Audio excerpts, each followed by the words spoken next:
Hi everyone and welcome to Level Up English with me, Ashley Hale.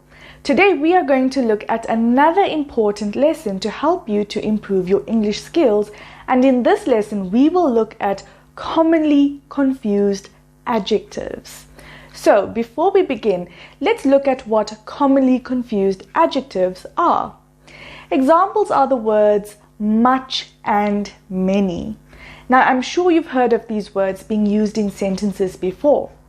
I have many friends, or I don't have much time. But the question is, when do we know when to use much and when do we know when to use many? Can we say, I don't have much friends, or I don't have many time? It becomes very confusing when we need to decide which word is the correct one to use in a sentence. So, in our lesson today, we are going to look at the 7 most commonly confused adjectives, when we should use each word, and of course, how to use them in a sentence. If improving your grammar and your speaking skills is something you would like to do, then continue watching this video. Before we begin, hit that subscribe button and turn on your notifications to keep up to date with my latest English lessons. Let's get started.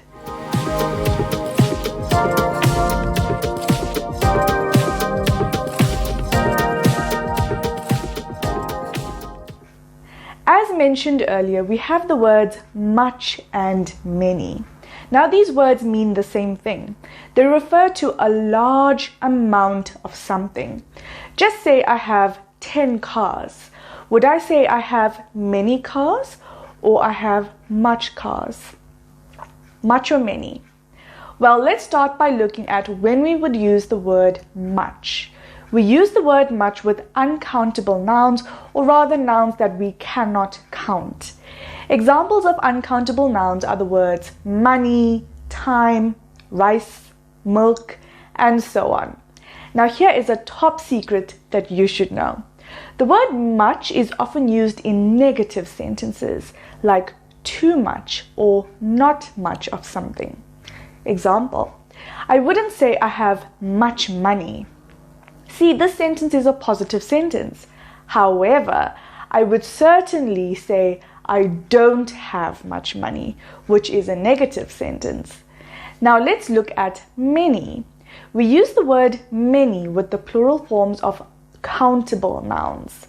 Now remember, we use much with uncountable nouns and we use many with countable plural nouns.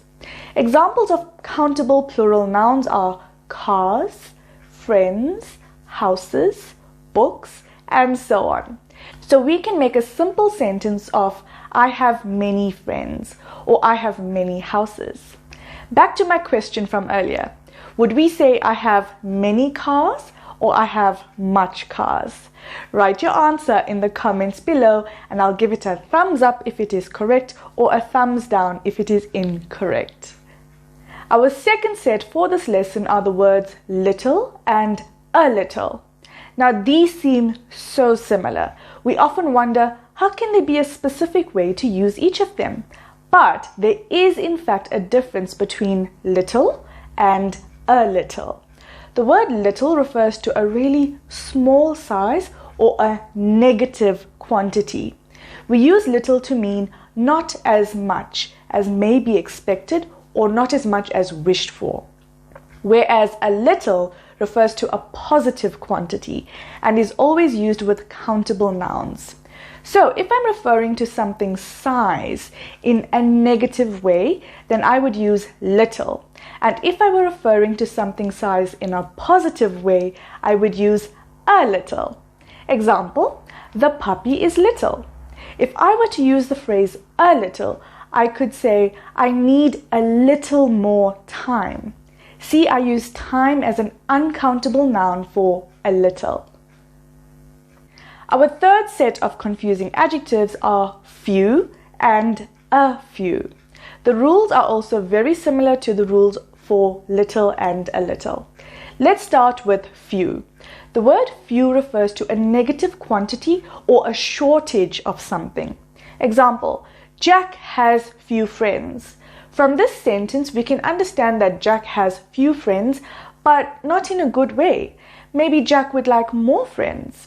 Now, a few refers to a positive quantity, but it can only be used with countable nouns like books, cars, friends, and houses. So if I say Jack has a few friends, this means that while Jack doesn't have a large amount of friends, he is happy with the friends he has. Next, we have the words fewer and less. Let's start with what is the difference between fewer and less. Fewer means not as many. We use fewer with countable nouns like books and pens. Less means not as much. We use less with uncountable nouns like milk and money. Example, there were fewer people than I expected at the party. And using the word less with an uncountable noun, we can say we may have less time if we decide to walk to the beach. I said less time because time is an uncountable noun. Our next set of words are the words each and every. Now these are words to be careful with. If you use them correctly, they can definitely make a sentence sound so much better and definitely more specific. Let's start with each. We use each with individual or separate terms. Example, each book was written with love. It is another way of saying everyone. So I am saying every one of these books were written with love. The next word is every. We use every when we are referring to things in a group or we are describing the frequency of actions. If we are referring to things in a group, we can say every person received a piece of cake at the party. See, there was a group of people. So we can say every person. Now, if we use every to describe the frequency of actions, I would say I go to the beach every weekend. Every weekend refers to how often I go to the beach. Our next words are so confusing that even most native speakers don't know how to use them. These are the words further and farther. Very similar and very confusing words. Let's start with farther. Farther always refers to distance. It comes from the word far. Example, how much farther until the school? Or how much farther until the airport? I want to know the physical distance to something. Our next one is further. Further is speaking about a metaphorical advancement, so not a physical distance. Example, further topics will be discussed next week. Our final set for today's lesson, number 7, will look at 3 different words. These words are last, latter, and latest. Let's look at the differences between these words.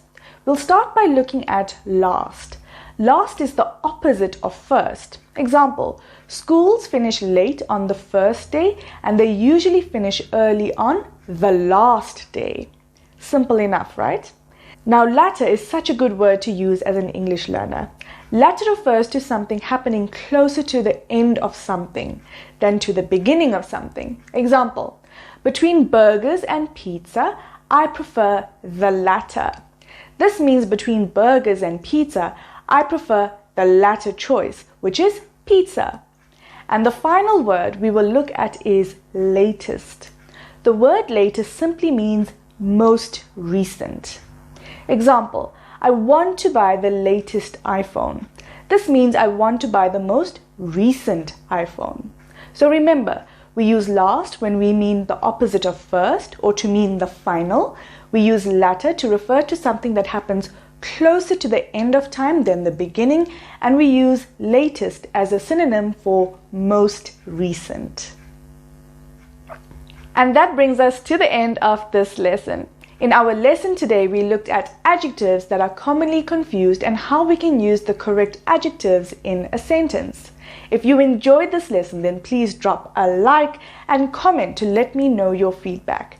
Don't forget to hit that subscribe button and to follow me on Facebook and Instagram for more exclusive English learning content. Thank you for your time, and this is Ashley Hale with Level Up English signing out. I will see you next time. Goodbye.